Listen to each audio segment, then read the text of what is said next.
Here's the deal. Here's the deal. I don't think anyone really understands how important water is. I mean, we drink water, we use it to water our gardens, we bathe in it, we clean our dishes with it, we pee and poop into it. It's everywhere. And something needs to be said for how we're treating it. Did you know that 1% of water on Earth is drinkable? It's 1%. 1%.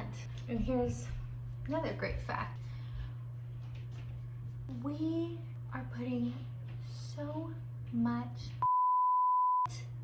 in the water that we're making it feasibly undrinkable, but still making sure that everyone gets to drink it. At least that's happening in Duplin County. It's happening in Iowa. It's happening in a lot of places. So one of the biggest issues we have is confined animal feeding operations. You know those pictures you see with a bunch of cows or a bunch of pigs or a bunch of chickens, usually just one specific animal crowded together in a really small space.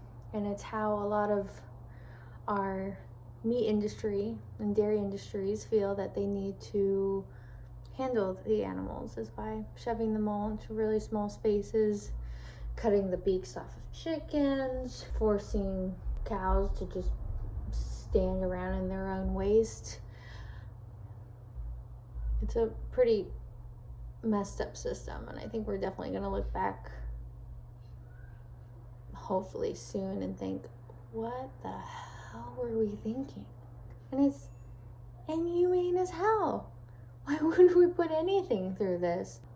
On top of that, not only are we just creating a toxic parasite fest for these animals, but we are also pumping them full of drugs, letting all that waste with various steroids and hormones in it into our water systems. People are being forced to either buy bottled water or they get to have poop water.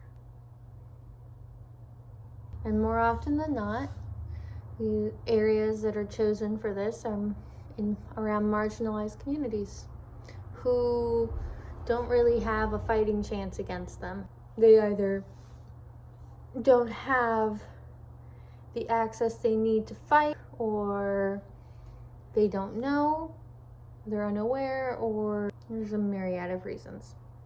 And it's all messed up. The EPA reports about 40% of confined animal feeding operations that exist. There are more out there. And it's not entirely the EPA's fault. I mean, if you can get away with not reporting what you're doing, our economy rewards that.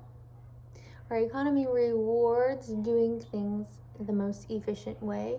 Our economy rewards predatory practices.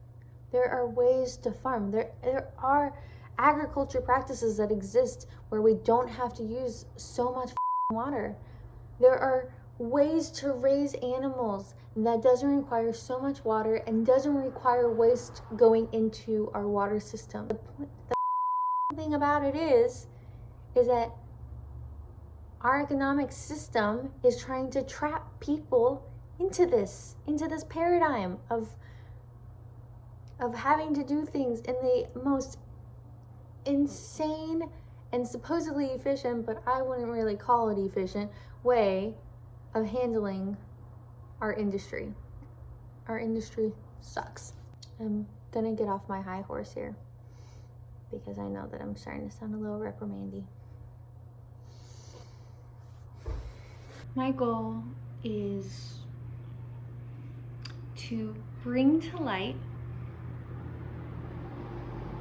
all that is wrong